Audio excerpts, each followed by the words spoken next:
Too long, didn't read. Want all the background before committing to reading the whole book? You're in the right place. Our so approachable TLDR episodes give you a taste of the action without the spoilers.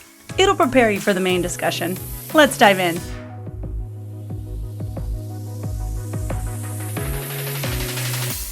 This week, we're doing First Sly Wins by Ashley Elston. That's Jamie Livingston. And that's Sarah Lyles, and we are so approachable. Absolutely. And this is one of your picks this week. So, Sarah, why are we coming back to kind of suspense land? Well, you know that's my first love. I love it. And this one just kind of caught my eye. It's been really top, as you'll learn a little bit later. It's been high in all of the Instagram, kind of some of the book talk. And I really was interested when I saw that it was on Reese's book club. Yeah, that's a big name. Yeah. We kind of read the backs of several books and debated what book we were going to select. So yes. Why did this one? Well, I mean, lies are already suspenseful in themselves, and then you add in Reese's tops. It's like, all right. Yep. And, it's good. All right, so tell me a little bit about the book. All right, let's go from the back of the book. This is what grabbed our attention. Evie Porter has everything a nice Southern girl could want. A perfect doting boyfriend, a house with a white picket fence and a garden, a fancy group of friends. The only catch, Evie Porter doesn't exist. The identity comes first, Evie Porter. Once she's given a name and a location by her mysterious boss, Mr. Smith, she learns everything there is to know about the town and the people in it. Then the mark, Ryan Sumner. The last piece of the puzzle is the job. Evie isn't privy to Mr. Smith's real identity, but she knows this job will be different. Ryan has gotten under her skin, and she's starting to envision a different sort of life for herself. But Evie can't make any mistakes, especially after what happened last time. Ooh, that sounds interesting. Because the one thing she's worked her entire life to keep clean, the only identity she could always go back to, her real identity. She walked right into this town. Evie Porter must stay one step ahead of her past while making sure there's still a future in front of her. The stakes couldn't be higher. But then Evie has always liked a challenge. I am really curious, especially because it's talking about all these different identities. I love spy movies and that kind of action thriller, so I feel like this book should be a fun one to read. Absolutely. I like that there's that suspense of who is she really and why is she trying to hide it, and then who is she going to be? Because it sounds to me like there's multiple things in that. I think it'll be cool. I also that she has the picket fence going and like kind of the perfect ideal lifestyle. But then the lies come in. I don't know. I like it. I know. And the Southern girl. I mean, who couldn't want a little Southern girl with all the perfect things? What do we know about the author? Well, Ashley Elston worked for many years as a wedding photographer before turning her hand to writing. Okay. I'm also a wedding photographer. Did you know that? Wow. You're just you're a group of whole trained. Like anything else? I mean. Yes, I'm sure I could come up with more. All right, so tell me a little bit more about her. She lives in Louisiana with her husband, and she has 3 sons, so she is busy.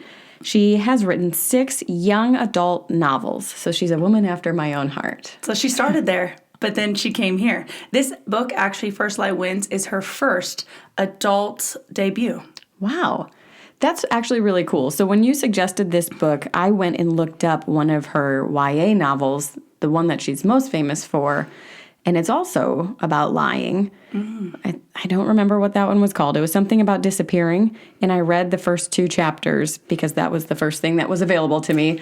And now I really want to read that one too.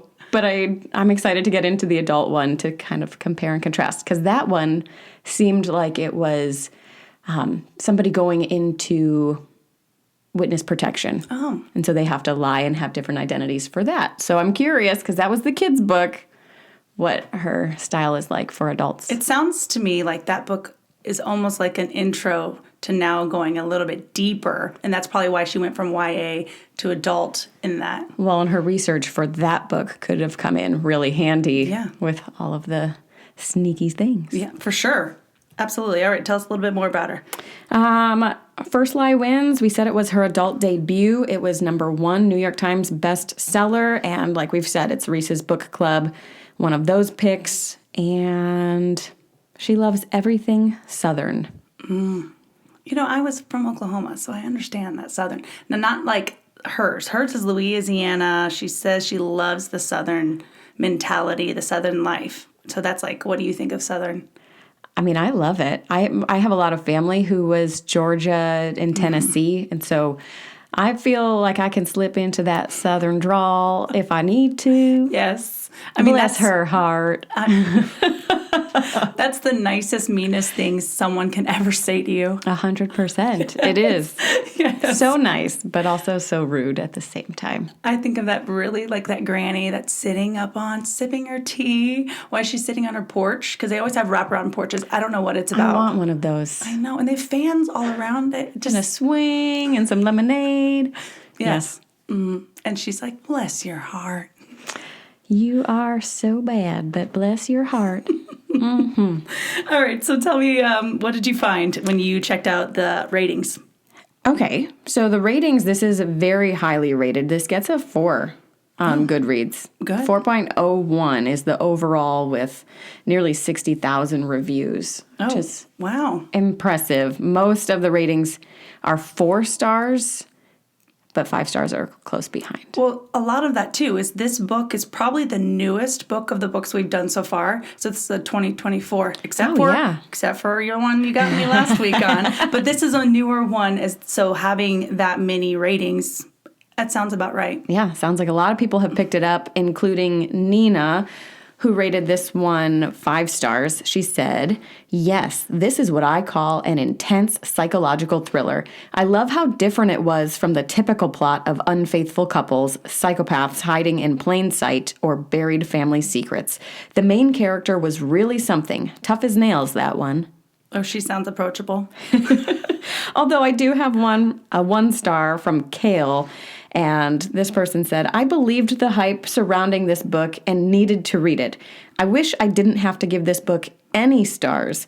50 pages in and I was hooked, but quickly realized it was a scam, just like the plot of the story." Oh, I hope I'm not let down like that. I mean, I feel like that's a very, very few and far between. It took me a while to find the 1 star in all of the list. Yeah, they're what less than 1% of them. Right. Yeah. There's not a lot. Not a lot. All right, so then I found a 5 star by Evie. She said, "This book, get it ASAP. Will not regret. You'll never guess the end, and it makes you think about life a little differently." The head explosion emoji. 5 times. I love that. All right, and then I found a 2 star, because again, it was hard to find a 1 star. And Jude, she said, to put it simply, this was a little bit of a disappointment. Okay, that's sad. I'm just going to go back to Evie, though. Isn't that what we said the main character's name is? Yes. Yeah, girl, get it. I love that. And that she said it made her think about life a little differently. Yeah, well. So I feel like our conversation might get a little deep. Maybe. I mean, the thing is you never know. Someone could be lying to you any day. An interesting thing is that this book is coming to Hulu. Oh, awesome. So there's going to be I don't know if it's a mini series or what, but Octavia Spencer is teaming up for this one. That's a pretty big name. Yeah. To produce this. So it's coming out. Well, Elston, she also is going to be one of the executive producers on that. That's really helpful. Yes. I mean, that's pretty great, because I've seen some books turned to movies that the author just kind of removes themselves. Yeah. And so it's like you can't have someone else seek your vision unless you're a part of it. Yeah. So I'm excited. I think, well, maybe we have to finish the book first to see how excited I am to see this. But I already said that I love the spy and thriller movies. Mm-hmm. So we'll see. All right. I'm picturing a lot of wigs and different identities. I don't know why, but that's what I'm picturing. We'll see. I always think I'm just making predictions. I have no idea what's happening in this book. I think about those people that can change their identity in like a flash, and I'm like, I don't know how they do that. What do you think would be the thing that you could change about yourself that would completely change your appearance?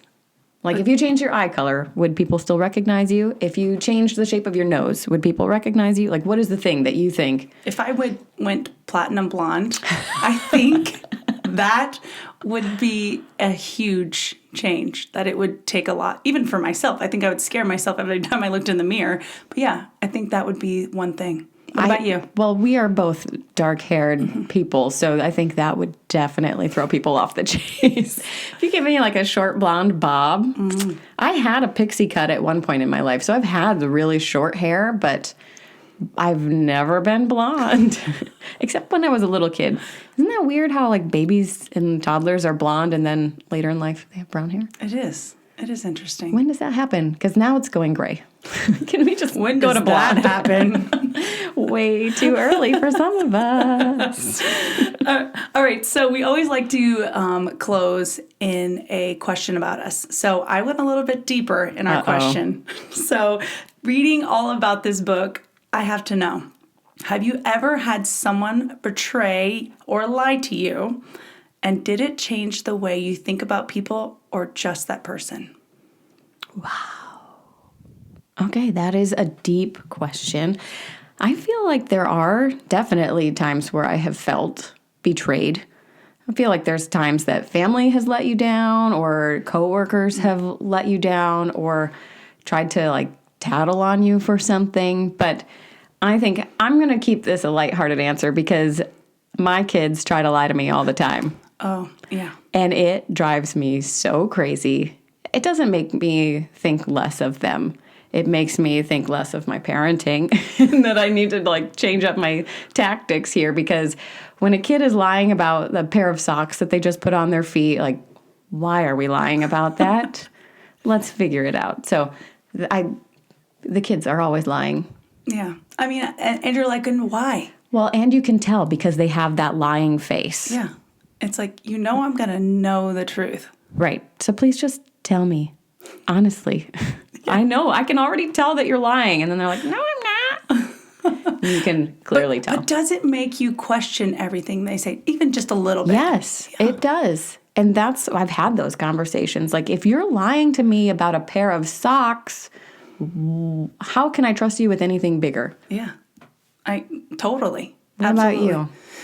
Oh, so I was thinking about how I'm so approachable and thinking about the why. Really diving deeper into, well, why do sometimes I get that feeling from other people that they just don't think I'm approachable or really can be super kind?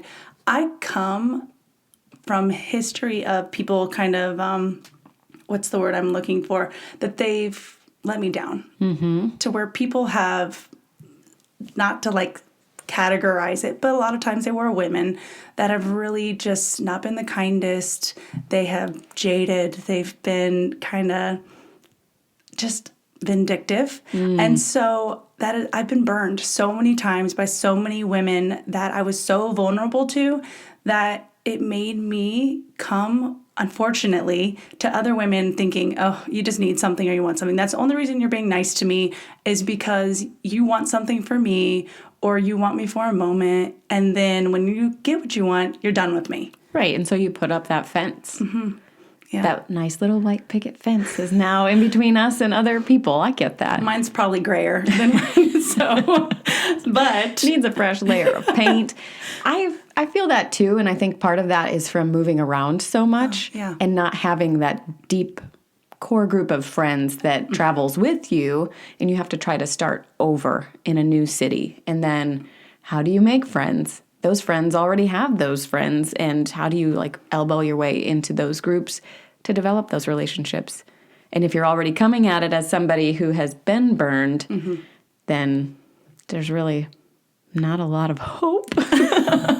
And so I'm trying to break. It's sadly it's become not a fence but kind of a brick wall. And so taking it down brick by brick as I get older, realizing, you know what, I can't live life like that because it's not a good sign that I'm giving to my daughters. I don't want them coming to the table like that. So it's me trying to like break it down by building it up. And so, yeah. Wow. So approachable. Coming at you with your weekly therapy session. All about lies. And We're going to get down to the truth. Yeah. We're going to get there. Yeah, well, hey, thanks. Thanks for going deep with me in my... I look forward to going deep with you next week when we actually dive into the book and figure out what is happening. Yes, I'm excited. Okay, the episode is over. Get reading. But before you go, like, review, and subscribe. Turn on notifications to get the alert when the full episode drops. Follow us on Instagram and Facebook to see what we're reading next and join the conversation. We're so excited to have you on board.